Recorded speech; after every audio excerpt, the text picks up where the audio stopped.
সমগ্ৰ দেশৰ লগতে সৰুপথাৰ সমজিলাতো আগৰ দৰে বিভিন্ন স্থানত দুৰ্গা পূজাৰ আয়োজন কৰা দেখা গৈছে। এইবাৰ কিন্তু দুৰ্গা পূজাৰ পৰিৱেশ আগতকৈ সম্পূৰ্ণ সুকীয়া।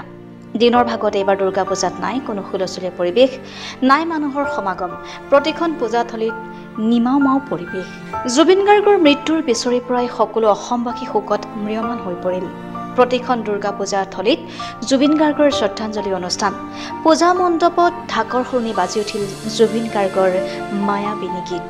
বিভিন্ন প্ৰান্তৰ লগতে সৰুপথাৰ সমজিলাৰ দুৰ্গা পূজা সমিতিসমূহেও বাতিল কৰিলে সকলো সাংস্কৃতিক অনুষ্ঠান।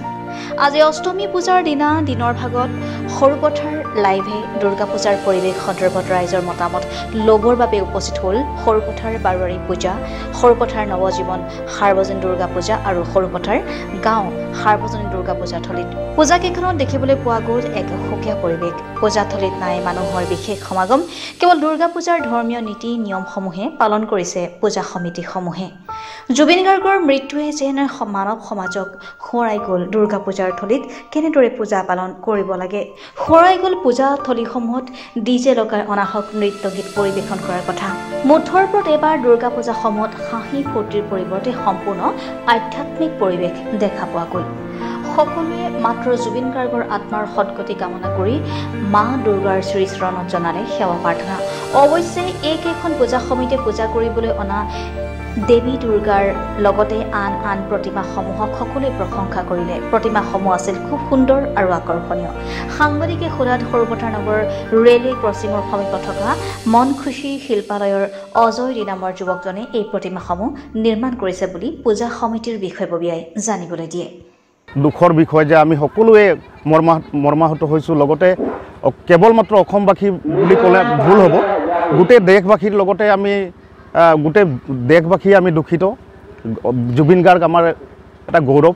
আজিহে আমি ভালকৈ অনুভৱ কৰিছোঁ যে আজি 195টা দেশৰ ভিতৰত 114টা দেশে আজি জুবিন গাৰ্গক ইণ্টাৰনেটত চাৰ্জ কৰিছে। আজি গোটেই বিশ্বৰ ভিতৰত জুবিন গাৰ্গ আজি 4 নম্বৰ পাবলৈ সক্ষম হৈছে। গতিকে আমি গোটেই দেশবাসীয়ে বহুত মৰ্মাহত হৈছোঁ আৰু খুব দুখেৰে আচলতে নিয়ম অনুসৰি পূজা ভাগি পাতিব লাগে, আমি পাতি গৈ আছোঁ। কিন্তু আমাৰ যিখিনি কাৰ্যসূচী থাকে, পূজাৰ কাৰ্যসূচী থাকে, ধৰক কালচাৰ কাৰ্যসূচী থাকে ইত্যাদি বিভিন্ন ধৰণৰ আমি কাৰ্যসূচী লওঁ। কিন্তু এইবাৰ আমাৰ জুবিন গাৰ্গৰ আত্মাৰ সদগতি যাতে হওক, বৈকুণ্ঠত যাতে তেখেতৰ বাস হওক, সেইকাৰণে আমি সকলো যিবিলাক কাৰ্যসূচী আছে আমাৰ সেই কাৰ্যসূচীবিলাক আমি স্থগিত ৰাখিছোঁ। আৰু জুবিন গাৰ্গৰ আমাৰ যি শ্ৰদ্ধাঞ্জলি অনুষ্ঠান কাৰ্যসূচী এটা আমি ৰাখিছোঁ। ইয়াত সৰু ডাঙৰ মানে একদম মানে 6-7 বছৰীয়াৰ পৰা ধৰক বুঢ়া বৃদ্ধলৈকে আহি পেলাই ইয়াত শ্ৰদ্ধাঞ্জলি অনুষ্ঠানত সকলোৱে অংশগ্ৰহণ কৰিছে, শ্ৰদ্ধাঞ্জলি জনাইছে। গতিকে হয়, আমি যিটো পূজা পাতিব লাগে আমি নিয়ম অনুসৰি পাতি গৈ আছোঁ, কিন্তু বিশেষভাৱে আমি জুবিন গাৰ্গৰ যিটো শ্ৰদ্ধাঞ্জলি তাতে আমি বিশেষভাৱে গুৰুত্ব দিছোঁ। এইবাৰ প্ৰতিমা ভাগি সুন্দৰ হৈছে বুলি আমাৰ ৰাইজেও, ভক্তপ্ৰাণ ৰাইজেও কৈছে। তো আমি আপোনালোকক জনাবলৈ পাই সুখী হৈছোঁ যে সৰুপথাৰৰ মন খুশী শিল্পালয় বুলি পেলাই এটা শিল্পালয় আছে। সেই শিল্পালয়খনৰ স্বত্বাধিকাৰী হ'ল অজয় দে। তেখেতে আচলতে এইটো নিৰ্মাণ কৰি উলিয়াইছে বুলি আমি জানো বা তেখেতৰ পৰা আমি এই বস্তুটো শুনিছোঁ। নৱজীৱন দুৰ্গা পূজা আমি আৰু যেনেকৈ আজি 12 বছৰটো হ'ল, আজি 13 বছৰ, এই বছৰ লৈ পেলাই 13 বছৰ ভৰি দিলে যেনে তেনে পাতিছোঁ। আৰু এইবাৰ আমাৰ জীৱনদাৰ যিটো দুৰ্ঘটনা হ'ল সেইটোৰ পৰা আৰু পূজা ভাগ আমি যিটো নিয়মটো কৰিব লাগে কৰিছোঁ। আৰু একো সাংস্কৃতিক কোনো প্ৰগ্ৰাম বা কোনো কালচাৰেল প্ৰগ্ৰামো ৰখা নাই। তেনেকৈ পূজা হ'ব লাগে হৈছোঁ, তেখেতকো শ্ৰদ্ধাঞ্জলি জনাইছোঁ আমি।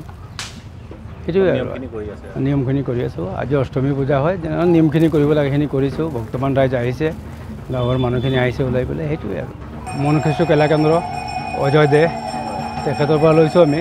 তেখেতে এইবাৰ নতুনকৈ কৰিছে, বৰ ধুনীয়া কৰিছে, বৰ ধুনীয়া হেৰি দিছে। প্ৰতিমা ভাগত এটা হাতীৰ এটা হেৰি দিছে, মানে চেম্বুল এটা, যিটো নেকি সচৰাচৰ দেখা নাযায়, মানে এইবছৰ দিছে। চবেই পচন্দ কৰিছে, ভাল লাগিছে। প্ৰতিমা ভাগ ধুনীয়াকৈ, তাৰো ইজ্জত ভৱিষ্যত কামনা কৰিলোঁ মই। বৰ ধুনীয়াকৈ কৰিছে কামটো।